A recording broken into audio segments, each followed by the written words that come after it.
मी आज सकाळ सकाळी कामाला चाललो होतो.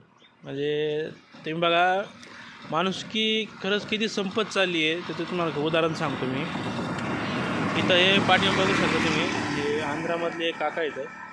ते आंध्रामधून इकडे येतात ते झाडं विकण्यासाठी. म्हणजे चाललेत ते गावाकडे, कधी आमच्या गावाकडे असतील किंवा अजून कोणत्या गावाकडे असतील. ते चाललेत बघा, त्यांची गाडी पाठीमाग खराब झाली. फक्त काही नाही आहे, गाडीत चाक खोलायचं आहे, चेन गुंतली तेवढी फक्त खोलायची आणि परत जोडायची.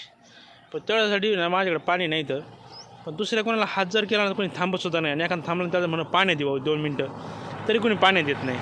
मग तुम्ही विचार करा, की माणूस किती संपत चालले. तुम्ही विचार करा, एखाद्या टेम्पोला हात जर केला ना, तो टेम्पोला स्वतः थांबत नाही आहे. पण हे काका 100 रुपये नाही 200 रुपये द्यायला तयार येतं, पण तरी लोक देत नाहीत. म्हणजे किती वाईट अवस्था आहे. तुम्ही समजून घ्या. पण या काकांना मराठी येत नाही, त्यांना हिंदी येते. त्यामुळे लोक ते काय बोलतात समोरच्याला लवकर समजत नाही. पण चालायचं काय हरकत नाही. मला जेवढी शक्य होईल तेवढी